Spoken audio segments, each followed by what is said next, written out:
Babbitt. Pleased to meet you today. Nice to meet you, Brenda. Thanks for having me. Right. Well, it's a pleasure for us. Why don't you tell our audience what you do?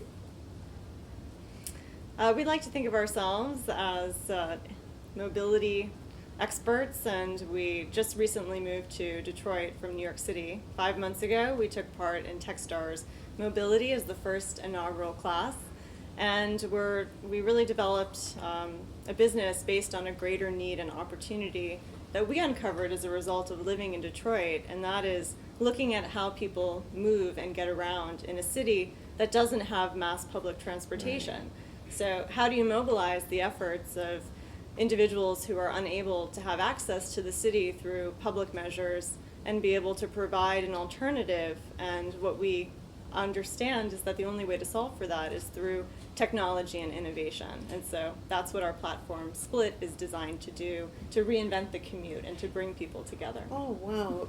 Because, with New York, you just go take the train, or there's always a bus, or always something that you could take. Here, you could take it to a certain place, take something to a certain place, but from there you have to take another form of transportation and all of that.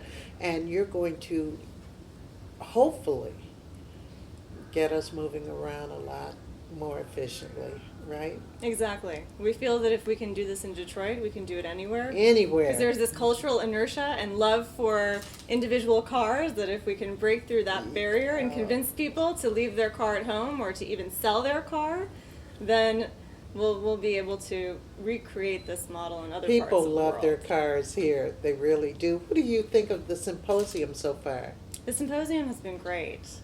We were really fortunate to work with Dr. Forrester, as well as David, who's been great at bringing together everyone. And it was our first hire, Benjamin Seidman from Venture for America, who bridged our company to David. Oh, wow. Yes, David is doing a great job. Well, okay, you've been in Detroit 6 months, right? Yes. If you could do, one thing to fix Detroit, somebody said, here's a magic wand, I want you to do one thing to fix Detroit, what would that be? We want to make Detroit multimodal. We want to be able to partner with car sharing platforms, with bike sharing platforms, and to really architect this new city where it is more livable, it's more efficient, and where people have means of transportation outside of their own vehicle. Right. Well, do you see, or could you imagine a particular business that would be great for the urban area and urban dwellers? A particular business, and I think you probably say a car.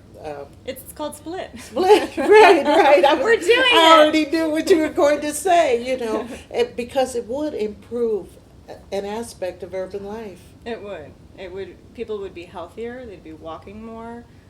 They would be connecting with other people. It would create jobs in the city because now you're able to really give access to other pockets outside of Detroit and bring people in. But also the city itself, where you see people who've never left a 3-block radius of their homes, and there's this illiteracy rate in Detroit, and it's not because of a lack of education, it's because of a lack of mobility. Right, I agree with you very much on that, because you used the term pocket.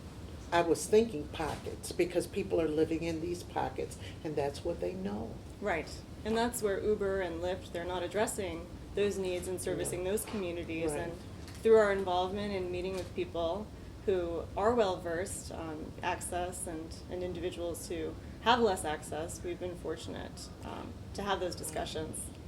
Well, I want to tell you, I love your suit. Well, thank you. I just love it. It's beautiful. And I'd like to thank you Thank you so much. for the interview. Brenda. And I'm excited about the things that you're trying to do. We're excited to be here. Thanks for welcoming us. Good.